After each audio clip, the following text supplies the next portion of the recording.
Hello Hindi medium academy में आप सभी का स्वागत है। मैं हूं अरुण कुमार यादव और आज इस वीडियो में हम देखेंगे गणित कक्षा 10 की जो एनसीईआरटी प्रश्नावली 8.2 है इसका सॉल्यूशन। अब देखो जो ये प्रश्नावली 8.2 है इसको सॉल्व करने के लिए आपको ये सारे मान याद होने चाहिए। ठीक है, अगर आपको ये सारी वैल्यूज याद हैं तभी आप इस प्रश्नावली के प्रश्नों को कर पाओगे, वरना नहीं कर पाओगे। ठीक है, तो इनको याद कैसे करना है वो मैं आपको बताता हूँ। लेकिन आगे बढ़ने से पहले मैं आपको बता दूं कि अगर आप हिंदी मीडियम से हैं और आपको विज्ञान कक्षा 10 में कोई भी दिक्कत आ रही है तो आप आरंभ बैच ज्वाइन कर सकते हैं। इस बैच में मैं आपको कंप्लीट एनसीईआरटी एक्सप्लेन करने वाला हूँ, बेसिक से लेके एडवांस लेवल पे। और जो ये प्राइस है इस बैच का वो भी काफ़ी कम रखा है मैंने। इस बैच को लेने के लिए या फिर इसमें इनरोल करने के लिए आपको प्ले स्टोर से एक स्टडी ऐप डाउनलोड करना है या फिर आप वेबसाइट पे भी विजिट कर सकते हो। लिंक मैंने कमेंट में पिन कर दिया है। Thank you. तो यहाँ पर देखो, यहाँ पे एंगल्स दिए गए हैं 0 degree, 30 degree, 45 degree, 60 degree, 90 degree. इन्हीं एंगल्स पे हमें इनकी वैल्यूज याद करनी है। जैसे यहाँ पे लिखा है साइन ए, तो यहाँ पे ए की जगह अगर आप 0 डिग्री रखोगे यानी कि साइन 0 कितना होता है 0। इसी तरह से अगर आप ए की जगह पे 30 रखोगे तो साइन 30 कितना हो जाएगा 1/2। ठीक, इसी तरह से बाकी सारी वैल्यूज हैं यानी कि साइन 45 1/√2, साइन 60 √3/2 और साइन 90 1। ठीक, अब यहाँ पे एक बात याद रखो कि अगर आपको यहाँ पे साइन की वैल्यूज याद हो जाती हैं यानी कि ये लाइन अगर आपको अच्छे से याद हो जाती है तब आप इन सबको आसानी से याद कर सकते हो इसकी मदद से। ठीक है, तो मतलब हमारी जो मेन दिक्कत है वो ये है कि हम इसको कैसे याद करें। अब मैं इसको याद करने के आपको दो सिंपल से तरीके बताता हूँ। पहला तरीका आप सबको आता होगा, आप सबने देखा भी होगा।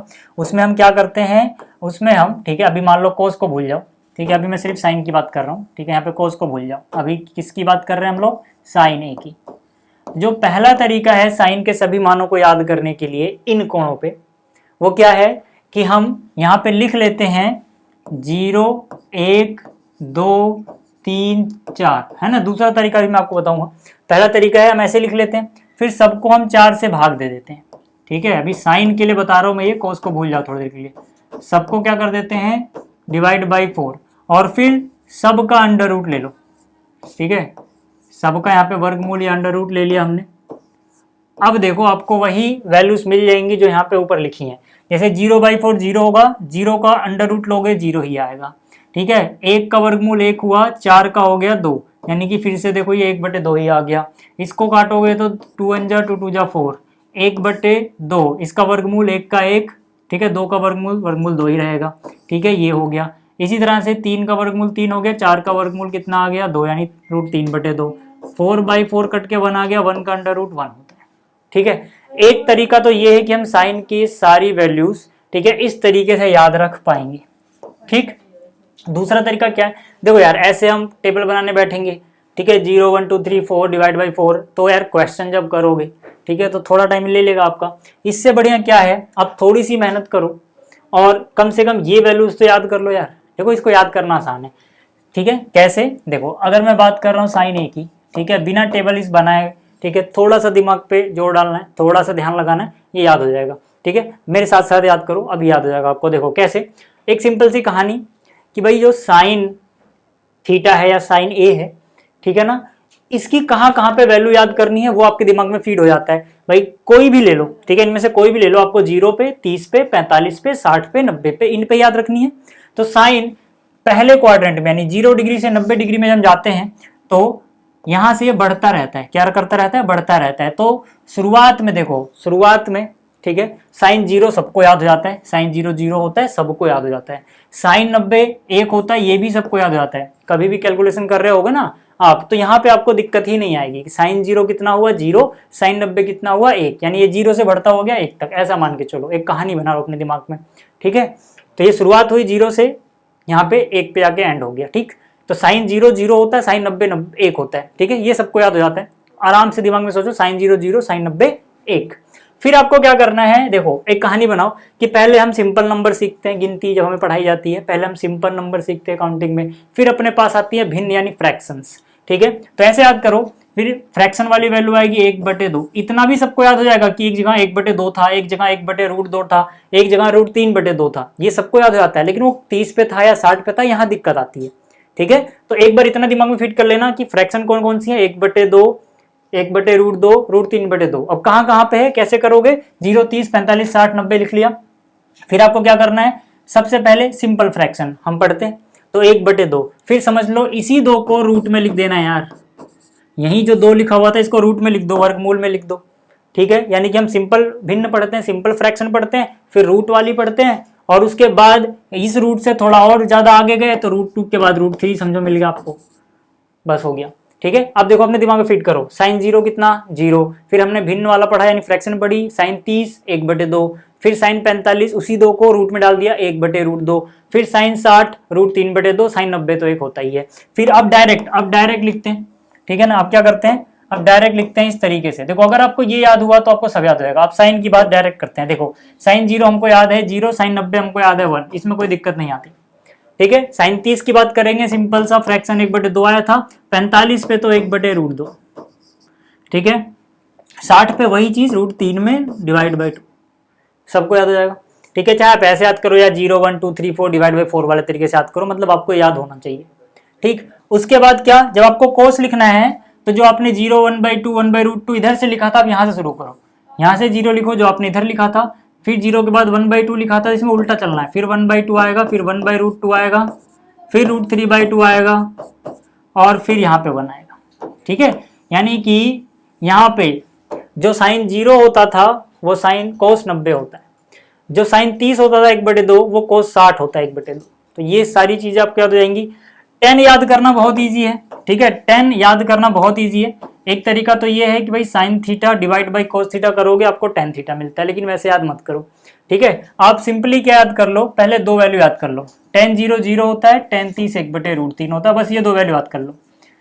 ठीक है, आप यहां से भी कर सकते हो, साइन बाई कोस 0/1 0, इनको डिवाइड करोगे 1/√3 आएगा, बट मैं बोल रहा हूँ डिवाइड करके मत करो यार, उसमें टाइम लगेगा जब आप क्वेश्चन करोगे। आप सीधा याद रखो कि tan 30 1/√3 होता है। उसके बाद जब 45 और 60 आएगा ना, इसका 1 जो है ना उठा के यहाँ लिख दो, यानी इसकी वैल्यू आ गई, और जो इसके नीचे लिखा है इसको उठा के यहाँ लिख दो, यानी कि 1 जो ऊपर वाला था यहाँ रख दिया उठा के, और जो √3 इसके नीचे था वो वहां रख दिया उठा के। तो ये tan 45 की वैल्यू 1 हो गई, tan 60 की वैल्यू √3 हो गई। ठीक है, और जो यहाँ बचा ये होता है अपरिभाषित, अनडिफाइंड। ठीक है, तो वहां पे वो अपरिभाषित लिख लेना। tan आपको याद हो गया, tan जैसे याद हुआ कोट उसका उल्टा। ठीक है, यानी कि जहां पे tan 0 था वहां पे कोट अपरिभाषित होगा, जहां पे tan 1/√3 था कोट उसका उल्टा होगा, यानी √3/1 यानी √3 हो जाएगा, 1 का उल्टा 1 ही रहेगा, √3 का उल्टा 1/√3 होगा, जहां पे वो अपरिभाषित था वहां पे ये 0, मतलब जहां पे 0 था ये अपरिभाषित यानी अनडिफाइंड होगा, और जहां पे 1 डिफाइंड था या अपरिभाषित था वहां पे वो 0 होगा। ठीक है, इतना याद हो गया। इसी तरह से कोस का उल्टा सेक होता है, तो 1 का उल्टा 1/1, 3/2 का उल्टा 2/3, 1/√2 का उल्टा √2/1, 1/2 का उल्टा 2, 0 का उल्टा 1/0 अपरिभाषित समझ लो, डिवाइड बाई 0 तो अनडिफाइंड हो जाता है ना, अनडिफाइंड हो गया। ठीक है, इसी तरह से आप जो एक कोसेक है ना, ये साइन का उल्टा कर दो यार, ये मिल जाएगा आपको। ठीक, तो ये वैल्यू आप इस तरीके से याद कर सकते हो, चाहे जो भी तरीका आपको सही लगे, कैसे भी याद करो, आपको ये चीजें याद होनी चाहिए। अब शुरू करते हैं एक्सरसाइज के क्वेश्चन। तो यहाँ पर देखो जो पहला क्वेश्चन है इसमें बोला गया निम्नलिखित के मान ज्ञात कीजिए। ठीक है, फर्स्ट क्वेश्चन के अलग अलग हिस्से हैं, बात करते हैं इसके पहले हिस्से से। पहले हिस्से में sine 60 cos 30 plus sine 30 cos 60 है, तो मैंने यहाँ पे उतार लिया। ठीक है, अब यहाँ पे आपको क्या करना है यार, इनके मान रख देने हैं। ठीक, तो यहाँ से देखो साइन 60 अभी हम पढ़ के आए √3/2, याद करो जो बाद में भिन्न आई थी कितनी, √3/2, cos 30 जो साइन 60 होता है वही कोस शुरू में आता है, यानी cos 30 कितना √3/2 ही होगा। ठीक है, आप चाहो तो आप चेक भी कर सकते हो, साइन 60 और cos 30, साइन 60 कितना हुआ √3/2 है ना, साइन 60, और जो cos 30 है वो कितना हुआ, वो भी √3/2 हुआ, जो साइन 60 होता है वही cos 30 होता है। ठीक है, ये हो गया। इसी तरह से आगे देखो क्या लिखा हुआ है, आगे क्या लिखा हुआ है, साइन 30 अभी आपने देखा था 1/2, और cos 60 क्या होगा, वो भी लास्ट में 1/2। ठीक है, तो यहां से कितना हो जाएगा यार, यहां से ये हो जाएगा √3 गुणा √3 3 होता है। ठीक है, वर्गमूल के अंदर एक ही संख्या हो, गुणा हो रही हो तो वर्गमूल हटा दो, √3 गुणा √3 3 हो गया, 2 गुणा 2 कितना हो जाएगा, 4 हो जाएगा। ठीक है, ऐसा क्यों होता है, क्योंकि वर्गमूल 3 गुणा वर्गमूल 3 वर्गमूल 9 आता है। ठीक है, इसका वर्गमूल लोगे 3 आ जाएगा। ठीक है, तो उतना क्यों दिमाग लगाना, ठीक। अच्छा प्लस गुणा करो, 1 गुणा 1 1, 2 गुणा 2 कितना हो जाएगा 4 हो जाएगा। जब नीचे हर समान हो, नीचे वाली चीज समान हो, तब आपको एलसीएम एलसीएम की टेंशन नहीं लेनी, जो है वही लिखो, ऊपर जो हो रहा है कर दो, 3 और 1 4। लेकिन ऐसा आप तभी कर सकते हो जब नीचे वाली चीजें एक जैसी हो, नहीं तो फिर एलसीएम लेके पहाड़ा पढ़ना पड़ेगा आपको। ठीक है, तो 4/4 मतलब 1 है ना, 4 से 4 कट गया, 4 एकम 4, 4 एकम 4 कितना आ जाएगा 4/4, 1 आ जाएगा। तो इसका आंसर कितना आएगा 1। तो ये था इसका पहला हिस्सा। अब बात कर लेते हैं जरा दूसरे हिस्से की। अब देखो यहाँ पर जो दूसरा हिस्सा है मैंने यहाँ पे उतार लिया, इसको हम देख के ही बोल सकते हैं कि भैया कोस जो 30 होता है वही साइन 60 होता है, तो ये दोनों घटा के तो 0 आएंगे। हालांकि मैं आपको करके दिखा देता हूँ। यहाँ पर देखो, यहाँ पर क्या अपने पास 2, फिर 10 45 जो भी आएगा उसका स्क्वायर है। 10 45 होता है 1, अभी हमने देखा था टेबल में, तो 10 45 1 होता है, उसका स्क्वायर लगा दिया। प्लस में कोस 30 का स्क्वायर है, कोस 30 कितना होता है √3/2, इसका स्क्वायर लगा दो। माइनस में साइन 60, साइन 60 भी कितना होता है √3/2, इसका स्क्वायर लगा दो। ठीक है, मैंने क्या बोला अभी कि जो कोस 30 होता है वही साइन 60 होता है, तो इन दोनों घटा के 0 आएगा। देख लो यार, √3/2 का स्क्वायर है, यहाँ पे √3/2 का स्क्वायर है, ये नंबर और ये नंबर सेम है, सेम नंबर में से सेम नंबर घटाओगे ये तो 0 हो गया। ठीक है, यहाँ कितना बचा, 1 का स्क्वायर 1 होता है, 1 का वर्ग 1, 1 गुणा में 2 करोगे 2 आ जाएगा, यानी दूसरे हिस्से का जो उत्तर आएगा वो रहेगा 2। ठीक, दूसरा हिस्सा हो गया। अब बात करते हैं इस तीसरे हिस्से की। अब देखो जो भी ये तीसरा हिस्सा है मैंने यहाँ पे उतार लिया। इसमें देखो क्या है अपने पास, सबसे पहले है कोस 45। कोस 45 हमने देखा था कितना आया था 1/√2, ठीक है, यानी वर्गमूल 2। ठीक है, ये आ गया। डिवाइड बाई, नीचे क्या है देखो, नीचे है सेक 30। अब ये जो सेक 30 होता है ये क्या होगा कोस 30 का उल्टा। कोस 30 कितना होता था √3/2, तो ये क्या हो जाएगा 2/√3 प्लस कोसेक 30। कोसेक 30 मतलब साइन 30 का उल्टा। साइन 30 कितना होता है 1/2, तो कोसेक 30 क्या हो जाएगा उसका उल्टा, यानी 2/1 कर लो।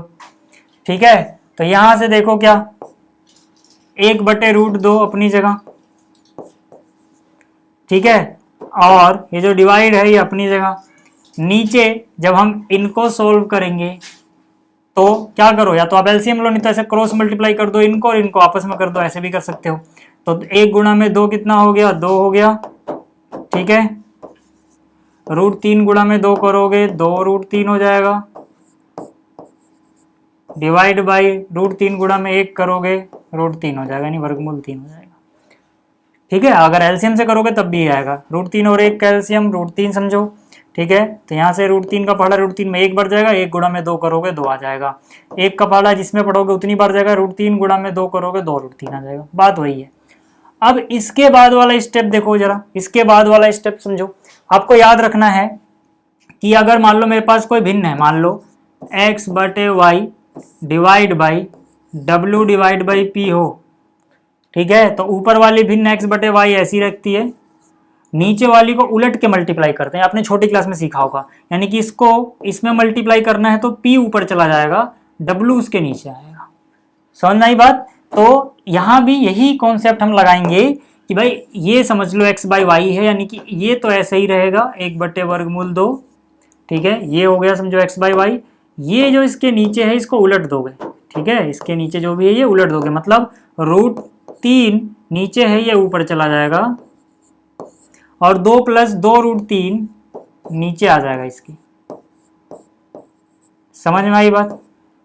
अब देखो यार, अब गुणा करो, √3 गुणा में 1 √3 होता है, डिवाइड बाई √3 और 2 को √2 और 2 को गुणा करोगे कैसे गुणा होगा 2√2।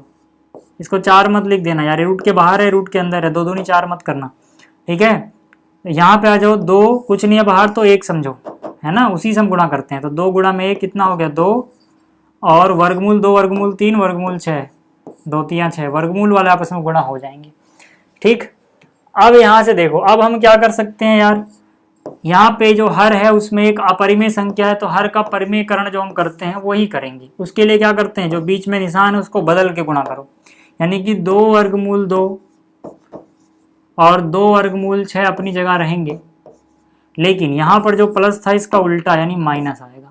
सेम चीज नीचे भी मल्टीप्लाई होगी, यानी ये जो चीज से आपने ऊपर गुणा किया है ना, इसी से आप नीचे भी गुणा कर दो। ठीक है, अब क्या होगा देखो, √3 इससे जब गुणा होगा तो 2 तो ऐसे ही रहेगा, वर्गमूल वाली संख्या गुणा कर दो तो वर्गमूल 3 गुणा वर्गमूल 2 हो गया वर्गमूल 6, माइनस 2 ऐसे ही रहेगा, जब इससे गुणा होगा 2 ऐसे ही रहेगा, साथ में 3 और 6 यानी वर्गमूल 6 तियाँ कितना 18, डिवाइड बाई, यहाँ देखो ये a तो ये भी a, इसको अगर मैं b समझूँ तो ये भी b सेम है, और निशान प्लस माइनस है, यानी कि यहाँ फॉर्मूला लग जाएगा a plus B a minus B, जो कि होता है a का स्क्वायर माइनस b का स्क्वायर, तो यानी कि 2 वर्गमूल 2 का स्क्वायर, ये a का स्क्वायर हो गया, माइनस में b का स्क्वायर यानी कि 2 वर्गमूल 6 इसका स्क्वायर। ठीक है, इसके बाद देखो यार 2 वर्गमूल 6 अपनी जगह रहेगा। ठीक है, या तो एक काम करो, देखो यहाँ भी 2 है यहाँ भी 2 है, कॉमन ले लो, तो 2 कॉमन लिया, यहाँ बचेगा वर्गमूल के अंदर 6 और माइनस में यहाँ बचेगा वर्गमूल के अंदर 18। अब वर्गमूल 18 को मैं वर्गमूल 18 ना लिख के लिख सकता हूँ 3 वर्गमूल 2। अब ये कैसे आया समझ लो, देखो जो 18 था वर्गमूल के अंदर, इसको आप लिख सकते हो 2 तियाँ 6 तियाँ 18, मतलब इसको तोड़ के लिखोगे अगर आप तो ऐसे लिख सकते हो। हमें पता है वर्गमूल के अंदर जो चीज़ 2 बार होती है वो एक बार बाहर आ जाती है, और जो इसका जोड़ा नहीं बना वो रह जाता है, यानी वर्गमूल 18 को हम 3 वर्गमूल 2 लिख सकते हैं। ठीक, तो इसका जो ये 2 था ये तो बाहर आ चुका है, और जो वर्गमूल 18 था यानी कि ये, इसकी जगह 3 वर्गमूल 2 आ चुका है। ठीक, तो ये चीज़ आपको समझ में आई होगी। डिवाइड बाई, नीचे क्या आएगा देखो, नीचे 2 का स्क्वायर 4 और वर्गमूल 2 का स्क्वायर 2, यानी 4 दूनी 8। जिसको ये समझ में नहीं आया समझ लो, 2 वर्गमूल 2 का वर्ग है तो 2 का वर्ग कितना हुआ 4, और वर्गमूल 2 का वर्ग करोगे तो वर्गमूल हट जाएगा बस, यानी कितना 2, तो 4 दूनी कितना 8। ये दोनों चिपका के लिखें तो इसका उत्तर आया 2 का वर्ग 4 और वर्गमूल 2 का वर्ग 2, ये चिपका के लिखना मतलब इनके बीच में गुणा है, तो 4 दूनी 8। आगे बात समझ में। इसी तरह से फिर यहाँ माइनस है, इसको करोगे तो 2 का वर्गमूल 4 वर्गमूल 6 का वर्ग करोगे मतलब 2 का। इसी तरह से यहाँ मम्मी बाहर बात कर ले, इसी तरह से 2 का वर्ग हुआ 4 और वर्गमूल 6 का हो गया 6, तो 4 गुणा 6 24। यहाँ तक क्लियर है। अब यहाँ पे आ जाओ यार, देखो ऊपर जो बचा है ऐसे ही लिख दो। ठीक है, अच्छा ऊपर से, ठीक है ऊपर क्या है देखो, नीचे माइनस बच रहा है। पहली बात अगर मैं पहले नीचे देखूं तो नीचे 8 माइनस 24 करोगे माइनस 16 बचेगा। हम नीचे हम माइनस छोड़ते नहीं है तो ऊपर से माइनस भी कॉमन ले लो, तो ऊपर से अगर माइनस कॉमन लोगे ना तो 3 वर्गमूल 2 प्लस का हो जाएगा और ये √6 माइनस का हो जाएगा। ऐसा क्यों हुआ, हमने माइनस कॉमन लिया ताकि माइनस से माइनस कट सके। 2 एकम 2 2 अट्ठे 16, तो कितना आया यहाँ पे 3 वर्गमूल 2 माइनस में वर्गमूल 6 डिवाइड बाई कितना रहेगा 8। ठीक है, तो ये था इसका ये वाला हिस्सा हो गया। अब बात कर लेते हैं अगले हिस्से की। ठीक है, ये था इसका तीसरा हिस्सा। अब बात करते हैं चौथे हिस्से की। अब देखो जो इसका चौथा हिस्सा है मैंने यहाँ पे कॉपी कर लिया। ठीक, इसमें क्या है, पहले साइन 30 अपने को पता है 1/2 होता है तो यहाँ लिख दिया। फिर प्लस में क्या है tan 45 अपने को पता है 1 होता है तो 1 लिख दिया। माइनस में कोसेक 60 मतलब साइन 60 का उल्टा, यानी कि 2/√3 हो जाएगा। ठीक है, इतना हो गया। डिवाइड कर रहे हैं इसको। ठीक है, ये डिवाइड लिख दिया। अब सेक 30 है, सेक 30 का मान कितना हो जाएगा cos 30 का उल्टा। ठीक है, तो cos 30 कितना होता है √3/2, तो उसका उल्टा 2/√3 प्लस cos 60 यानी 1/2, हाँ प्लस कोट 45 यानी कि 1। ठीक है, तो अभी जो नीचे है उसको भूल जाओ। ठीक है, अभी आप ध्यान दो यहाँ पर इतने पे, इस पे ध्यान दो, अभी नीचे वाली चीज भूल जाओ। ठीक है, तो यहाँ पे देखो यार 1 के नीचे कुछ नहीं है तो 1 समझ लो। ठीक है, अब देखो अब इनका क्या करो, नीचे जो भी है इसका हम लघुत्तम लेते हैं भिन्नों को जोड़ने के लिए, क्योंकि हमें भी हम इतना कर रहे हैं जो बॉक्स में बंद है। ठीक है, तो अब यहाँ पे कैसे कर सकते हो, इनको गुणा कर दो सीधा यार। अगर आपको ऐसे नहीं आ रहा है तो आप सीधा गुणनफल ले लो इनका। 2 गुणा 1 2 गुणा में √3 यानी कितना हो गया 2√3। जब रूट वाली संख्याएं हो तो ऐसे ही लो। ठीक है, कुछ कॉमन होता तो वो नहीं करते। अब यहाँ से देखो, अब हम क्या करते थे एलसीएम लेने के बाद इसका पहाड़ा देखते थे इसमें कितनी बार जा रहा है। अब यहाँ कैसे पढ़ोगे 2 का पहाड़ा 2√3 में, नहीं समझ में आ रहा। छोटा सा ट्रिक है कि जो कट रहा है अपने दिमाग में काट लो, ऐसे काट के नहीं दिखाना है।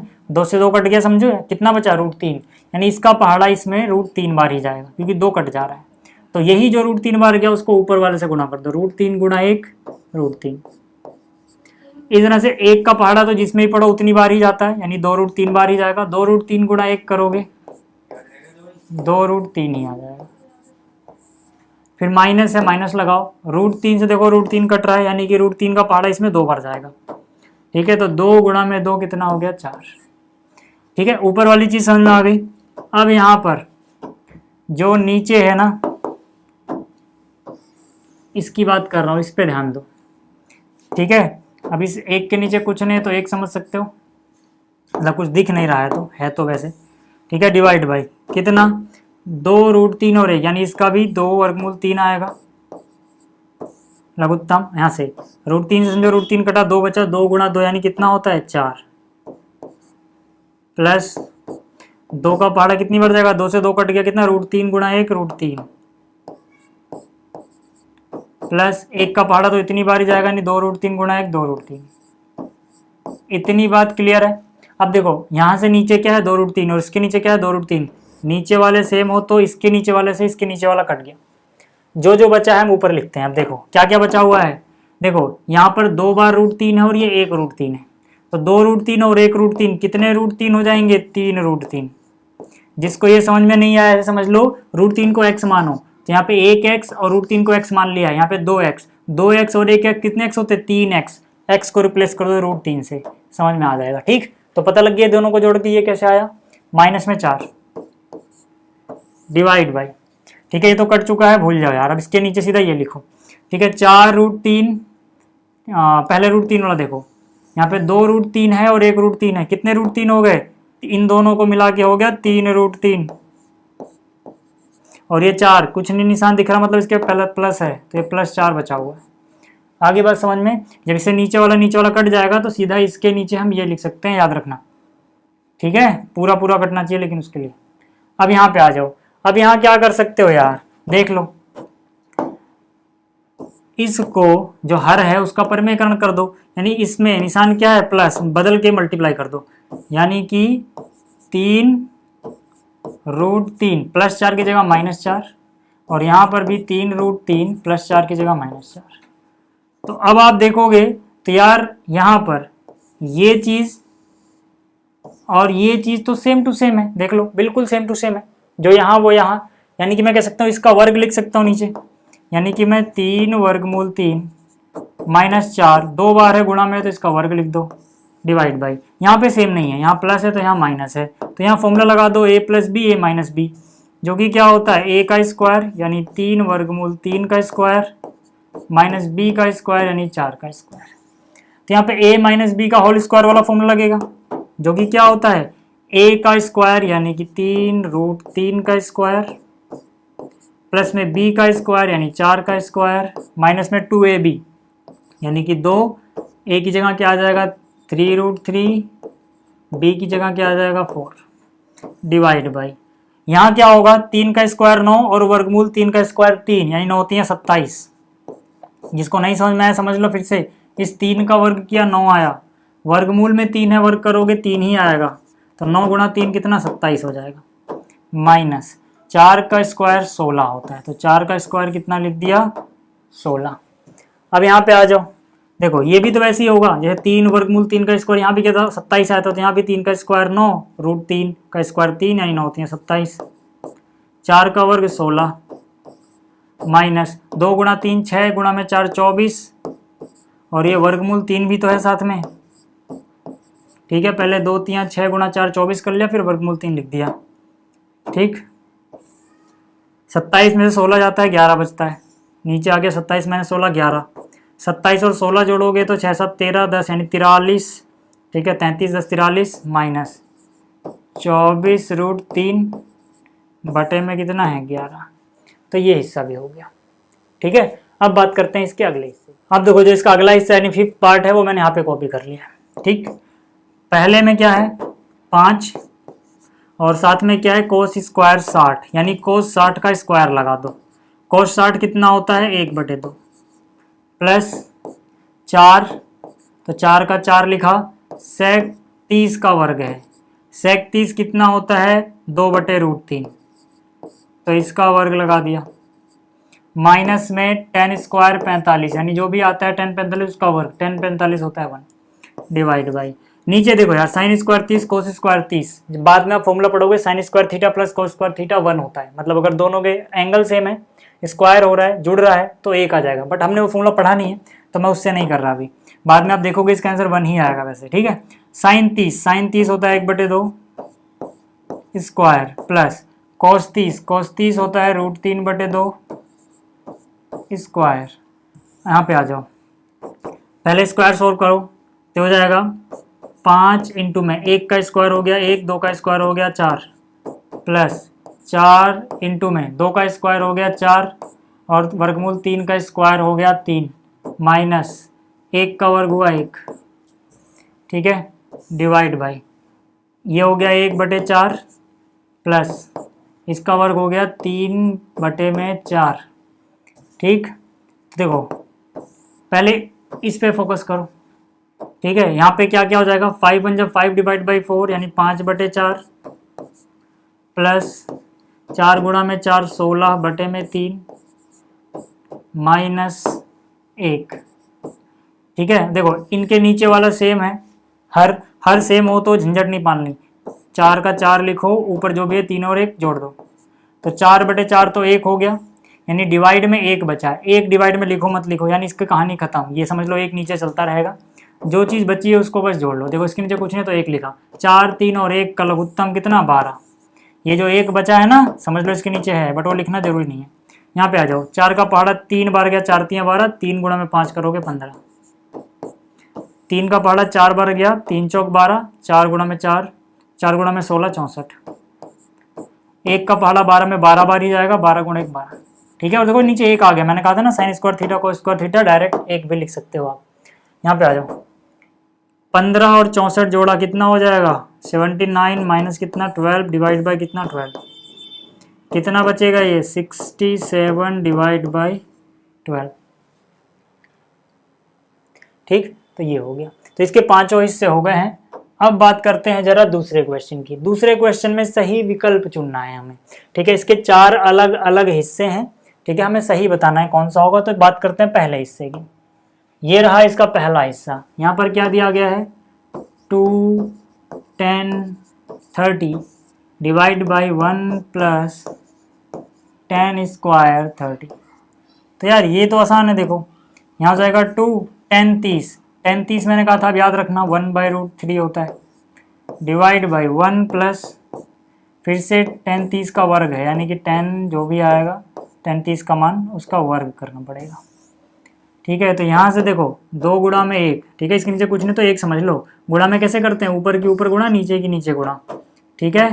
तो 1 लिख के दिखाना जरूर नहीं है, 2 गुणा में 1 हो गया 2, नीचे कितना है √3 इंटू 1√3।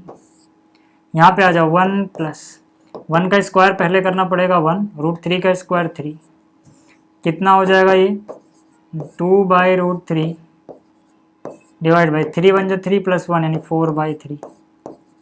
अब फिर से भिन्न के नीचे भिन्न है तो हम क्या करेंगे उलट देंगे नीचे वाले भिन्न, यानी कि 2/√3 ऐसे ही लिखो, 2/वर्गमूल 3, इसको गुणा करो, 4/3 की जगह लिख दो 3/4। अब क्या होगा 2 गुणा में 1 2, 2 दूनी 4, 2 से कट गया, और वर्गमूल 3 से 3 को काटोगे तो वर्गमूल 3 बचेगा। अब आप कहोगे ये कैसे हुआ, देखो ऊपर 3 था नीचे वर्गमूल 3 है, ऊपर 3 था नीचे क्या है वर्गमूल 3, मुझे पता है कि मैं 3 को लिख सकता हूँ वर्गमूल 3 गुणा वर्गमूल 3, वर्गमूल 3 गुणा वर्गमूल 3 किया जाता है तो 3 ही मिलता है, ठीक है। और नीचे क्या चल रहा है वर्गमूल 3, इससे इसको काट लिया, कितना बचा वर्गमूल 3। तो असलियत में हमने क्या किया है वर्गमूल 3 को हमने समझा वर्गमूल 3 गुणा वर्गमूल 3, एक वर्गमूल 3 कट गया 1 बच गया, ठीक है। आप ऐसे सोच सकते हो। कितना बचा भाई, बचा है वर्गमूल 3/2, वर्गमूल 3/2 ये बचा है अपने पास, वर्गमूल 3/2 आंसर याद रखना, वर्गमूल 3/2। देखते हैं कौन सा आंसर है, देखो डायरेक्ट ऑप्शन नहीं दिया, लेकिन हमारा उत्तर आया है वर्गमूल 3/2 आया है। अब सोचो इनमें से कौन से की वैल्यू वर्गमूल 3/2 होती है, तो साइन 60 की। वर्गमूल 3/2 किसका मान होता है? साइन 60 का। यानी कौन सा ऑप्शन सही है? Option A, sine 60। ठीक है। इसी तरह से दूसरे हिस्से की बात करें तो देखो सीधा लिख रहा हूं, 1 माइनस 10 स्क्वायर 45। 10 45 1 होता है यार, तो 1 माइनस 1 का square divide by 1 plus 10 square 45, यानी 1 प्लस 1। तो यार 1 का स्क्वायर 1 होगा, 1 माइनस 1 0 डिवाइड बाई 1 और 1 2, 0 बाई 2 0 ही होता है। कौन सा ऑप्शन सही है? Option D. ठीक है, यहाँ पे देखोगे तो कितना दिया गया है? 0। ठीक, 10 45 1 होता है, 45 जहाँ 10 45 तो 1 रख दिया। अगला देखो, अगला कह रहा है साइन 2a बराबर 2 साइन a कब होता है? तो ये आपको याद रखना है 0 पे होता है। ठीक है, कब होता है ये? 0 पे। कैसे?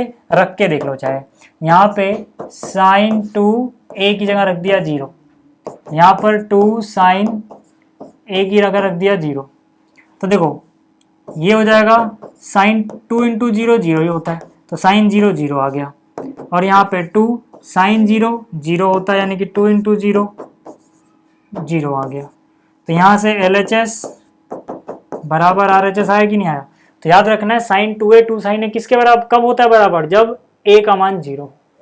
ठीक, अगला देखो, अगला क्या है? 2 tan 30, 2 tan 30 degree divide by 1 minus tan square 30 degree. कैसे करोगे? देखो यार, 2 tan 30 कितना होता है? 1/√3 divide by 1 minus tan square 30, यानी कि 1/√3 का स्क्वायर। यहाँ कर रहा हूँ, कितना आ जाएगा? 2 गुणा में 1/√3, यानी 2 गुणा में 1 2/√3 डिवाइड बाई ये कितना हो जाएगा? 1 माइनस 1 का स्क्वायर 1, √3 का स्क्वायर 3। तो ये कितना हो गया? 2/√3। ऊपर वाली फ्रैक्शन ऐसे लिखो, ऊपर वाला भिन्न, नीचे 3 एकम 3, 3 में से 1 गया 2, बटे में कितना आ गया? 3। कैसे करेंगे यार? 2 बटे में वर्गमूल 3 अपनी जगह, ये चीज़ नीचे वाली चीज उलट दो, यानी कि ये 2/3 को गुणा कर दो 3/2 से। ठीक है, तो इससे ये कट गया। अभी मैंने कहा था √3 को समझ सकते हैं हम क्या? √3 गुणा में √3। ठीक है, √3 को समझो तो 1 √3 से 1 √3 कट जाएगा, तो क्या बचेगा? 1 √3 बच जाएगा। तो मैं क्या कर रहा हूँ, जो ये 3 था इससे काट रहा हूँ तो √3 बच जा रहा है। फाइनल आंसर कितना बचा? वर्गमूल 3। कौन सा ऑप्शन सही है? वर्गमूल 3 इनमें से किसका मान होता है? tan 60। ठीक है, आपको पता है ये tan 60 जो होता है ये होता है वर्गमूल 3, यानी कि ऑप्शन सी यहाँ पर सही है चौथे हिस्से में। ठीक है, अगला क्वेश्चन देखो। अगला जो क्वेश्चन है इसमें हमें दिया गया है tan a प्लस b बराबर है वर्गमूल 3, और फिर दिया गया है tan a माइनस b बराबर है 1/√3 के। ठीक है, और इसके अलावा जो a प्लस बी है वो 0 डिग्री से बड़ा है और 90 से छोटा या बराबर है, मतलब सब कुछ यहाँ पे पहले क्वाड्रेंट में ही है। a b से बड़ा है तो a में से b घटाओगे तो नेगेटिव वैल्यू वगैरह नहीं आएगी, तो नेगेटिव कोण अभी आपको पढ़ना भी नहीं है, इसलिए सब चीज़ें बताई हैं। ठीक है, अब देखो पहले हमें a और b का मान ज्ञात करना है। tan a प्लस बी इतना है, tan a माइनस बी इतना है, a और b का मान ज्ञात करना है। कैसे करोगे? देखो यार, यहाँ पर जो tan a प्लस बी है, यहाँ पर देखो tan समथिंग है, तो आप tan में सोचो कि tan वर्गमूल 3 कब होता है।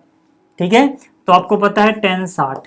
ठीक है ना, 0 से 90 के बीच में सोचना है, पहले चतुर्थांश में। ठीक, तो हमें पता है कि यार tan 60 जो होता है ये वर्गमूल 3 होता है। अब क्योंकि tan 60 वर्गमूल 3 होता है तो वर्गमूल 3 की जगह मैं tan 60 लिख सकता हूँ, क्योंकि दोनों बराबर हैं। अब यहाँ से अगर आप देखोगे तो इधर भी tan है, इधर भी tan है। पहले क्वाड्रेंट में ही हमें सब कुछ चाहिए 0 से 90 के बीच में, तो मैं क्या बोलूँगा कि यार अगर यहाँ पे इनका मान tan a प्लस बी का मान tan 60 के बराबर आ रहा है, मतलब कोण बराबर रहे होंगे, यानी कि a प्लस बी बराबर रहा होगा 60 के। ऐसा पहले चतुर्थांश में सब कुछ है तभी होता है, इसलिए वो कंडीशन दी गई है। ठीक है ना, बड़ी क्लास में आप वो सब चीज़ें पढ़ोगे, अभी टेंशन मत लो। यहाँ पे आ जाओ, tan a माइनस बी आपको सिंपली ये सोच लेना है कि आपने 1/√3 कब पढ़ा है 10, तो 30 पे पढ़ा है, तो उसकी जगह लिख दो 10 30। मैंने क्या किया, 10 30 1/√3 होता है, तो उसकी जगह 10 30 लिख दिया। इससे क्या फायदा होगा, जो एक कोण है इनकी तुलना करो, ठीक है। यहाँ पे 10 है, यहाँ पे 10 है, तो यहाँ 30 है, तो यहाँ पे a-b है, तो a-b किसके बराबर होना चाहिए, 30 के, यानी कि a-b बराबर आ गया 30 के। ये हो गई पहली समीकरण, ये हो गई दूसरी समीकरण। पहली और दूसरी को जोड़ दो, काम बन जाएगा, ठीक है। तो पहली समीकरण क्या है, a+b बराबर 60, दूसरी क्या है, a-b बराबर 30, ठीक है। इससे -b कट गया, +b से -b, 2a और 1a, मतलब 1a और 1a, a और a कितने, 2a, 60 और 30 90, 2a बराबर 90 है, तो a बराबर 90/2 यानी 45 डिग्री आ गया। a का मान पता लग गया, और किसी भी समीकरण में a का मान रख दो, जैसे a+b कितना है 60, a की जगह क्या रख दो 45, क्या पता लग जाएगा, b पता लग जाएगा, ठीक है। तो यहाँ से b का मान कितना आ गया, b का मान आ गया 45, माइनस में जाएगा 15 बचेगा, ठीक है। ये भी हो गया। आखिरी क्वेश्चन देखो इसका, आखिरी क्वेश्चन हमें बताना है कौन सा सत्य है कौन सा असत्य है, कारण सही, ठीक। तो पहला क्या है, पहला है कि sin a + b क्या बराबर होता है sin a + sin b के, हम बोलेंगे नहीं, ये असत्य है। ये क्या है, ये असत्य है। क्यों है, इसका रीजन ले सकते हो, क्योंकि, ठीक है। अगर कोई भी एक एग्जांपल दे दो गलत साबित करने के लिए असत्य, तो अगर मान लो a बराबर 30 होगा और b बराबर मैं रख दूं 60, तो LHS में क्या आ जाएगा, देखो जरा, साइन a जमा b है, a की जगह मैंने 30 रखा, b की जगह 60 रखा, तो ये हो जाएगा साइन 90, 60 और 30 जुड़ जाएंगे 90 होता, साइन 90 होता है 1, यानी इधर तो 1 आ रहा है, लेकिन RHS में देखो क्या है, साइन a जमा साइन b, a की जगह क्या रख दो 30 और प्लस साइन b की जगह रख दो 60, साइन 30 1/2 और साइन 60 √3/2, तो यहाँ तो 1 नहीं आएगा जोड़ोगे तो यानी कि LHS और RHS बराबर ही नहीं आ रहा है यार, देख लो। इतना लंबा चौड़ा एक्सप्लेन नहीं करना है, बस आपको ये लिख देना असत्य है, ठीक है। चलो पहला समझ में आ गया।